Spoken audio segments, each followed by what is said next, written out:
High court के आदेश के बाद रिम्स में अतिक्रमण अभियान तेजी से चल रहा है, लेकिन जो अभियान चल रहा है उस पर अब सवाल खड़ा होने लगा है कि किसके जमीन को खाली कराया जा रहा है, क्या उसकी नापी हुई है, कैसे उसका काम किया गया है। जो यहाँ पर रैयत है उसकी भी घर को तोड़ने का प्रयास किया जा रहा है और जो यहाँ पर पैसे वाले हैं उसके घरों को छोड़ दिया जा रहा है। ये आरोप स्थानीय लोगों ने लगाया है। आप देख सकते हैं यहाँ पर ये बाउंड्री तोड़ा गया है, लेकिन ये पूरा बिल्डिंग जो है ये कहा जा रहा है कि रिम्स के जमीन पे बना हुआ ये पूरा भवन है और इस भवन को सिर्फ बाउंड्री तोड़ा गया और जो पूरा बिल्डिंग है उसको ऐसे ही छोड़ दिया गया। अब क्या इसमें सच्चाई है ये तो कोर्ट तय करेगा, क्योंकि कोर्ट में आज आखिरी डेट है जो है सो इसको अतिक्रमण मुक्त करने का। उसके बाद कल जो है सो रिम्स प्रबंधन को कोर्ट में जवाब देना है। और लेकिन जो यहाँ खिजुरिया टली का इलाका है, यहाँ पर जो स्थानीय लोग हैं वो कहीं ना कहीं विरोध कर रहे हैं और सैकड़ों की संख्या में यहाँ पर जुटे थे। बुलडोजर जो यहाँ आया था उसको वापस भेजने का काम किया और साथ ही साथ ये चेतावनी दी है कि आप पहले नापी करें और जो अमीर लोग हैं जिस रिम्स के जमीन में बसे उसको पहले हटाए, उसके बाद जो है सो आम लोगों का घर को तोड़ा जाए। पहले नापी करे, चिन्हितीकरण करे, उसके बाद तोड़ा जाए। मौके पर क्या कुछ कहा गया आइए आपको सुनाते हैं। ये पेपर जो गजेटियर है उस समय जो अधिग्रहण हुआ था उसका है, लेकिन हम लोगों के पास जो पेपर है उस हिसाब से जो यहाँ के रैयत है उनकी जमीनें लगभग 80 डिसमिल बची हुई थी। लेकिन जब हम लोग यहाँ पर देखते हैं तो एक पेपर ऐसा दिखता है कि उस 80 डिसमिल को भी एक्वायर कर लिया गया है। और सबसे बड़ा अंचल अधिकारियों का ये गलत क्या है कि ये जो है खाता संख्या जहाँ पर वहाँ 0 कर देते हैं। 8 एकड़ 77 डिसमिल का आपका कट रहा है, 8 एकड़ का 77 डिसमिल का रसीद कट रहा है और यहाँ पर प्लॉट 0-0 है, तो कैसे पता चलेगा किस प्लॉट का आप रसीद कट रहे हैं।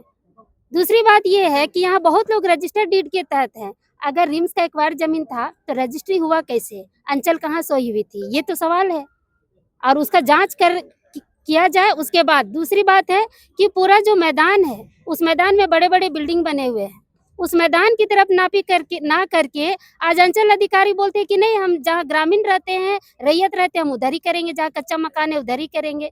तो ये बिल्कुल नाजायज है। हम लोग चाहते हैं कि जितने बड़े घर है, बिल्डिंग है, जैसे ये बिल्डिंग भुइयारी प्लॉट पे बसा हुआ है, इस बिल्डिंग को ना तोड़ करके आप कच्चा मकान को तोड़ने के लिए जा रहे हैं। तो इसी पर हम लोग बात कर रहे हैं सीओ साहब से, तो सीओ साहब कह रहे हैं कि हम लोग नेतागिरी कर रहे हैं। अरे भाई आप तोड़िए, हम लोग को कोई दिक्कत नहीं है, नापी भी कीजिए मगर जायज तरीके से कीजिए। हम लोग बस यही रिक्वेस्ट कर रहे थे। कहना चाहेंगे रिम्स प्रशासन को, नगर निगम को या स्थानीय प्रशासन को, पहले तो ये चिन्हित करो कि कहाँ जमीन है। ये लोग बिना चिन्हित किए जहाँ मन कर रहा है, एक तो लग गया कि हाँ यहाँ से यहाँ है तो वो जाके कर रहा है। एक तरफ जिनका घर तोड़ने के लिए लोग पहुंच रहे हैं, होल्डिंग टैक्स भी कट रहा है, उनका जमीन का रसीद भी कट रहा है और बाकायदा शांतिपूर्वक दखल कब्जा है। और बाकी और जगह मान ली एक तरफ आप टैक्स भी ले रहे हो, सब कुछ कर रहे हो, और दूसरा तरफ कहते हो अतिक्रमणकारी। पहले तो ये तय करे कि अतिक्रमणकारी कौन है, नापी करो ना पहले। और नापी करने आए हो तो जेसीबी के साथ नापी तो कोई नहीं करता है, नापी करने के लिए कोई मनाही नहीं, बस नापी करो, चिन्हित करो और एक किनार से। ये नहीं करो कि बीच में जहाँ अगर लगता है कि गरीब का झोपड़ी है वहां से तुम नापी मत करो, एक किनारे से नापी करो, नापी करके देखो और जिसका जो कागज है उस कागज को भी देखो कि उसका कागज का क्या है, उसके बाद ही तुम काम करो। ये एक आंख में काजल और एक आंख में सुरमा, ये वाला जो नीति है ये नीति नहीं चलेगा। अगर कहते हैं कि यह जमीन रिम्स की है और ये बड़गाई अंचल कहता है कि ये जमीन सरकार की है, तो फिर वही और यहीं पर मोटेशन कैसे करता है, वही नगर निगम फिर नक्शा कैसे बनाता है। यह जो दोहरा चरित्र है, दोहरा चरित्र कहीं ना कहीं दाल में काला है, बल्कि पूरा दाल ही काला है। गरीब के लिए बुलडोजर चलेगा, जेसीबी से घर उजड़ेगा और बाकी जो पैसा देगा उसके लिए कुछ नहीं। ये दोहरा नीति नहीं चलेगा सर। उसमें क्या है पूरा बता दो। इसमें है कि जो हम लोग मैच करा रहे हैं जयपाल सिंह मुंडा, जो मरंगोम के जयपाल सिंह मुंडा के जन्म दिवस के शुभ अवसर पर हम लोग जो टूर्नामेंट कराने जा रहे हैं उसमें जितने भी रेफरी रहेंगे सब एक ग्रेड के रहेंगे और उसमें जितने भी खिलाड़ी रहेंगे उनके लिए मेडिकल की सुविधा है। साथ ही अगर मैच के दौरान किसी प्रकार का अगर भगदड़ हो जाती है तो उसके लिए लोकल थाना वहाँ पे उपस्थित रहेंगे। कितना टीम भाग ले रही है? 16 टीम भाग ले रहे हैं। तो कहाँ पे ये आयोजन होगा? आयोजन हो रहा है आपका श्यामा प्रसाद मुखर्जी जो विश्वविद्यालय उस ग्राउंड में हो रहा है और टीम का एंट्री फीस 25,000 रुपया है और जो हम लोग फर्स्ट प्राइज है 3 लाख रुपया, सेकंड प्राइज 2 लाख रुपया, थर्ड है 41,000 फोर्थ है 41,000 रुपया हम लोग रखे हैं। कहाँ कहाँ से टीमें आ रही हैं? टीमें पूरे झारखंड से आ रही है और इसमें झारखंड में 3 खिलाड़ी आज तो झारखंड में जितने भी टीम गिरती है तो बोरो प्लेयर रखती है, तो जिसमें हम लोग 3 खिलाड़ी बाहर के विदेश के खिला सकते हैं। तो यहाँ जो टीमें आ रही हैं वो उसका रजिस्ट्रेशन कंप्लीट हो गया कि अभी चल ही नहीं, आज से यहाँ पर का शुभारंभ हम लोग कर दिए हैं। ये आपका 28 तारीख तक एंट्री बंद हो जाएगी। इसके बीच में आप लोग हम लोग एक QR कोड के माध्यम से या ऑफलाइन के माध्यम से एक हम लोग ऑफिस है यहाँ पे मोरबादी में, हम लोग उसको बता देंगे। एंट्री फीस क्या है? 25,000 रुपये है। कॉन्फ्रेंस के माध्यम से हमने लोगों को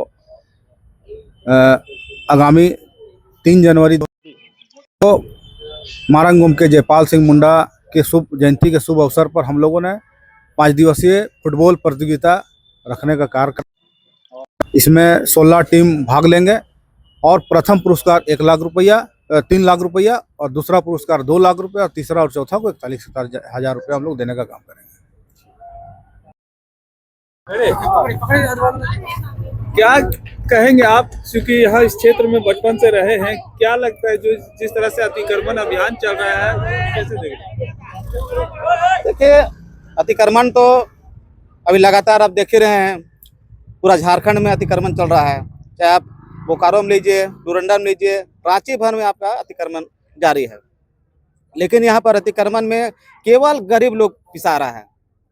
जो गरीब से गरीब है वो लोग तो कहीं ना कहीं देखिएगा, तो अगर मान लीजिए आपका 1 एकड़ जमीन है तो थोड़ा सा मट्टी घर बनाया हुआ है। मट्टी घर को तोड़ने के लिए भाई देखिए कितना बड़ा हुजूम लेके आप फोर्स लेके आया। अरे करना है तो भाई इतना बड़ा बड़ा इमारत बना हुआ है, उधर करो ना। और नापी की जहाँ तक बात है, हम लोग नापी का विरोध नहीं करें, नापी करने के लिए तैयार है, लेकिन जिधर साहब एंट्री है हम लोग कह रहे हैं कि उधर शुरू कीजिए नापी। अब बार बार केवल बोल रहा कि नहीं मिट्टी घर तरवाएंगे, तो हम लोग मिट्टी घर तो आने नहीं देंगे। पहले उधर नापी करो, फिर इधर आओ। पूरा रिम्स का जमीन नापी कर लो, उसके बाद हाँ। तो क्या लगता है जो आज ये लोग तो वापस चले गए, लेकिन ये जो फ्लैट बन रहा था उसका बाउंड्री तोड़ा गया है और उस साइड में जो गरीबों का घर उजाड़ा गया, कैसे देखते हैं? देखिए, वो तो सीओ साहब के ऊपर है, उनको संज्ञान में लेना चाहिए भाई कौन जमीन किसका है। अब JCB लेकर आए तो हम तो नहीं कह पाएंगे कि यहाँ चलाओ वहाँ चलाओ। अब बिल्डिंग का बात है भाई, बिल्डिंग का अपना पेपर होगा, हम लोग अपना पेपर है तो वही ना बात कर सकते हैं, लेकिन जेन्युइन होना चाहिए।